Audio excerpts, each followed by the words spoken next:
Vítajte pri sledovaní podcastu ISCM.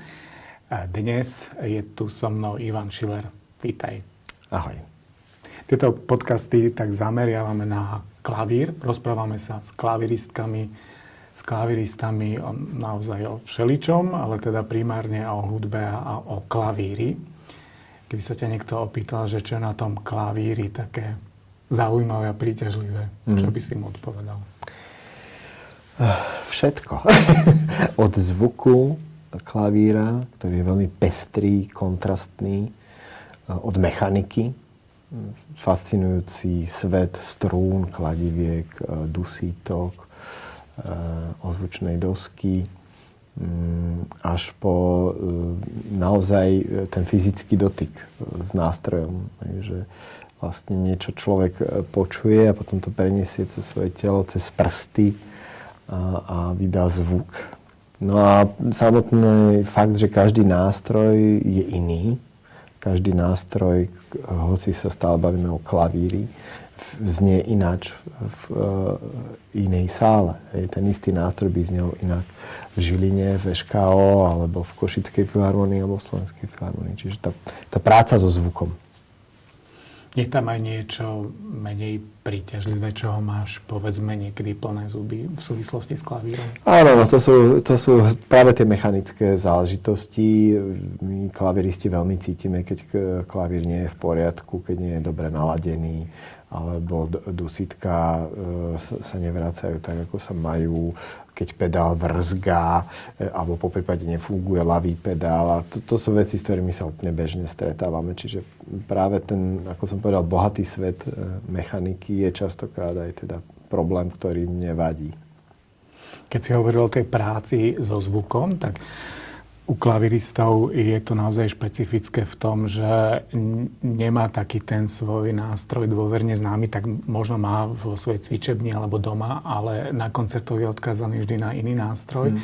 Máš ty nejakú stratégiu, keď sa blížiš k novému Steinwayu alebo k nástroju, na ktorom si nikdy nehral alebo dlho nehral, že ako sa zoznamujete, spoznávate? Ja rád, ak je ten časový priestor, tak si rád ten repertoár, ktorý budem hrať v sále, zahrám pomaly, v pomalom tempe, aby som si ten nástroj doslova ohmatal, klaviatúru, aj akustiku, ako veľmi napríklad budem používať pedál, alebo ho nebudem používať. Čiže mám rád v pomalom tempe si prehrať, tak nie celý program koncertný, ale jeho významnú časť. No a potom záleží, koľko času je pred tým koncertom, si to zahrám. Niektoré pasáže aj v tempe, aby som mal teda tú reálnu predstavu. Ale je to skôr také ohmatanie si priestoru cez pomalé hranie. Býva to také priateľské spoznávanie, alebo niekedy ťa chytí aj panika, že musím prerobiť niektoré miesta, alebo inak uvažovať. Ja nehovorím len o zlých nástrojoch, ale je to aj v prípade veľmi kvalitných nástrojov, že človek si uvedomí, že musí inak komunikovať s konkrétnym typom nástroja. To nechávam na samotný koncert. Ja už na generálke tento racionálny proces vo mne sa neodohráva. Neviem si na ňo spomenúť, že to už potom nechávam na reálne. Nemáš také, že niektoré háklivé veci, kde chceš naozaj určitú farbu, že či to dá tento tvoj spoluhráč? Tak áno, to práve funguje s prácou s pedálom, hej, a tá sa mení, tá sa pri každej akustike mení doslova. Alebo teda napríklad s tým, ako veľmi použijem legato, alebo naopak odľahčím niektoré rýchlejšie pasáže, pretože je tam bohatšia akustika, dlhší dozvuk a podobne. Ale deje sa to naozaj ako keby že v reálnom čase u mňa. Rôzne typy nástroja majú určité charakteristické znaky. Samozrejme, nástroj od nástroja sa líši ešte aj v rovnakej značke, ale keby sme to nejako tak zovšeobecnili, Steinway, Fazioli, Bösendorfer alebo Yamaha, máš obľúbenú značku, ktorá ťa nezvykne sklamať? A ktorákoľvek značka z týchto, čo si vymenoval, je príjemná. Žiaľ, nemáme na Slovensku. Ak je to kvalitný veľký nástroj. Presne, ak je to kvalitný veľký nástroj, aj kvalitná veľká Yamaha je výborný nástroj. Ale u Steinwaya mám rád práve jeho vyrovnanosť vlastne v vo všetkých oktávach je ten zvuk veľmi vyrovnaný a veľmi kvalitný. Bösendorfer má naopak výrazne krásne basy. U Steinwaya to je možno, že viacej soprán. A u Fazioliho mám rád tú zvonivú, taký zvonivý zvuk v dvojčiarkovanej, trojčiarkovanej oktáve, čiže taký prieraznejší tón, veľmi príjemné tiež. Zdá sa, že klavír máš vo všeobecnosti rád. Mám, áno. A vidno to na tom, na tvojich nahrávkach a koncertoch, na tebe ako interpretovi, ale aj ako organizátorovi. Napríklad vymyslel si festival Piano Days, ktorý je teda primárne o klavíri. Prečo si prišiel teda k tomuto rozhodnutiu zorganizovať takýto festival? Zažil som niekoľko klavírnych festivalov vo svete, napríklad aj v belgickom meste Gent, kde som študoval. A veľmi ma ten formát oslovil, tam to prebiehalo formou týždenného festivalu, raz za deň bol koncert. A touto myšlienkou som žil teda už veľmi dlho a paradoxne počas covidu, keď koncertné sály stíchli, vlastne mnohé orchestre nemohli hrať, aj tie stabilné koncertné sezóny sa nediali v takom režime. Prešli sme viacej do online priestoru, tak tam nás napadlo, že to je dobrý čas, keďže sa málo vecí deje a je to jeden interpret, poprípade jeden kameraman, čiže spĺňali sme tie covidové kritériá, kedy sa mohla diať hudba práve formou solového klavírneho recitálu. No a druhý dôvod je vyslovene taký, že mám pocit, že je ho málo. Že málo klavírnych recitálov a niektoré naše koncertné sály, Slovenská filharmonia, Košická filharmonia, SKO Žilina, majú výborné nástroje, ale v podstate veľmi málo využívané na solový klavír alebo solový recitál. Je tam častokrát dobava organizátorov, že či prídu ľudia v dostatočnom počte, ale my máme zatiaľ len dobré skúsenosti, aj napríklad práve v Žiline, kde prvý ročník bola síce menšia účasť, ale druhý ročník už si ľudia zvykli a prišli a bola výborná atmosféra. V sále ešte sa nám nedarí povzbudiť Košickú filharmoniu, aby tiež mala takýto cyklus, ale je to škoda, lebo ten nástroj je vlastne nevyužitý a je to kráľovský nástroj.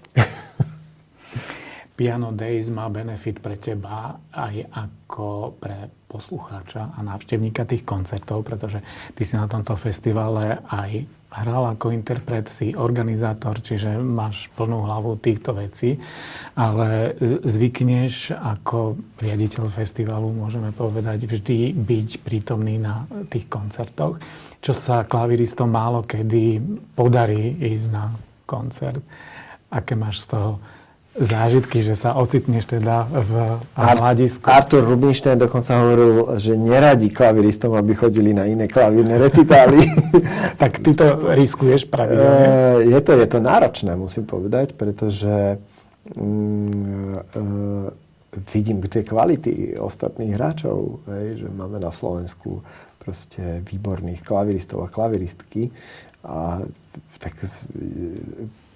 jedna je tá bázeň ma chytí, že fúha, že najradšej by som šiel hneď cvičiť, aby som udržal to tempo s ostatnými. Ale samozrejme veľmi rád počúvam aj ostatných klaviristov. Vždy sa niečo naučím, vždy sa niečo dozviem, spoznám nový repertoár. Na poslednom ročníku sme mali Dana van de Waaleho s výbornou dramaturgiou, ale aj naši slovenskí interpreti dokážu vymyslieť veľmi pekné a zaujímavé dramaturgie, takže berem to aj ako vzdelávací rozmer pre samého seba. A ešte máš aj zadarmo vstup. A mám zadarmo vstup. V týchto podcastoch som mal aj klaviristky Juliu Štálnovú-Sedlíkovú a Kristínu Smetanovú a oni sú výborné solistky, ale hrávajú spolu štvoručne. Tak sme tak uvažovali o štvoručnej hre, aké výzvy prináša, aké výhody. Ty si tiež niekedy zvykneš zahrať štvoručne. Napríklad mám tu čest, že aj so mnou. Napríklad s tebou. A zaujímavé, že sme sa dostali k k tej téme, že čo akože tým hráčom tak trochu lezie na nervy na štvorúčnej hre, tak my ju máme všeobecne veľmi radi, myslím si, že hovorím za oboch, ale predsa len, že sú tam tie výzvy. Že ako to vnímaš, túto tému? Ak si pamätáš, tak okrem toho, že hrávam teraz posledné roky s tebou, hrával som dlhé roky s Andreou Bálešovou a práve sa mi páčilo, že posledné 2 roky sme uvažovali veľmi o sedení, že ten druhý hráč vlastne sedí troška, je lepšie, keď je troška šikmejšie, aj vznikne priestor v strede medzi nimi, kde už si tak nebúchajú lakťami okolo seba, tak to bolo výrazný posun v tej hre, kde vlastne tá fyzická stránka zrazu bola príjemnejšia. To je prvá vec. A druhá vec, presne pri štvorúčnej hre a na našich koncertoch posledné roky si užívame aj ten improvizačný moment, že sme hrali veľa Lea Smitha, jeho Divertimento pre štvorúčný klavír a tým, keď... Kde by sa nemalo veľmi improvizovať? Kde by sa nemalo veľmi improvizovať, ale myslím improvizácia v zmysle nápadu momentálneho, keď máme niečo už dobre naštudované, ako napríklad túto skladbu sme naštudovali, nahrali. Áno, to je veľmi pekná výhoda, pekný postreh, že vlastne tá inšpirácia je vždy pri solistovi, že tvorí aj priamo, ale takto sa môže inšpirovať ešte zvukom. Presne, navzájom sa môžeme inšpirovať práve pri skladbách, ktoré dobre poznáme. Že ktoré máme obohraté, tak isté sme zažili pri Ravelovi, Moja matka Hus. Čiže preto to mám rád štvorúčnú hru, pretože je tam tá vzájomná inšpirácia a aj moment prekvapenia. V týchto podcastoch hráme takú hru. Dávam aj ty, keď si v role moderátora aj ja, tak našim hosťom dávame na výber z 2 možností a tá hra je zaujímavá vtedy, keď si vyberieš naozaj len jednu, lebo úplne pohodlné je povedať, že obe možnosti, ale musíš si vybrať len jednu. Samozrejme, že to odráža možno len momentálne tvoje nastavenie, alebo toto obdobie, že by si odpovedal inak zajtra, ale tak uvidíme. Hra. Dúfam, že si užijeme nejakú tú zábavu. Takže vyberaj z 2. Ideme. Klasicistická sonáta alebo baroková suita? Klasicistická sonáta. Fakt? Ty miluješ barok. Aj Bacha hrávaš. Áno. Ale suita. Ale teraz práve tá sonáta, tým, že som sa ňou dlho nezaoberal, tak teraz bližšia. Hudobná analýza alebo dejiny hudby? Momentálne sú to dejiny hudby. Samé prekvapenie. Aj u tých ostatných, ty si tak typnem, že určite dá toto a dávate všetci iné. Lebo som sa začal venovať čembalu a spoznávam nádhernú hudbu Couperena, Williama Byrda, učím sa General Bass a to všetko. Čítam fantastickú knižku o Bachovi od Johna Eliota Gardinera, čiže som v tých dejinách teraz ponorený. To sa teším, že si to spomenul, lebo toto je veľmi dôležitá tvoja aktuálna súčasť, že študuješ čembalo, teda starú hudbu, môžem povedať. A rozum alebo cit? Rozum. Matematika alebo chémia? Matematika. Koncert alebo individuálne hľadanie, štúdium, príprava? Teraz je to individuálne štúdium. Solo alebo komorná hra? Solo. Hutná, technicky efektná sadzba alebo jednohlasná meditatívna melódia? Ja už som tých meditatívnych Zase odpovie inak, ako som si myslel. Takže opäť sa vraciam k hutnej sadzbe. Systém, štruktúra alebo voľnosť? Systém, štruktúra. Celé zlé. Tak generál bass, vieš ako generál bass. Presný zápis alebo otvorený zápis? Presný zápis. Schumann alebo Ligeti. Schumann, predpokladám, keďže to všetko teraz naopak. Ligeti, je tam Ligeti. Toto ostáva. Ligeti ostáva. Smetana alebo Dvořák? Musím povedať pravdu, že ja vlastne ich hudbu veľmi málo poznám. Aj Smetanu, aj Dvořáka, ale tak keby som mal vybrať jedno, tak Smetana. Pedál alebo hra bez pedálu? Pedál. Legato alebo portamento? Ťažké. No, keďže čembalo, takže predpokladám, že portamento. No hej, teraz je to tak.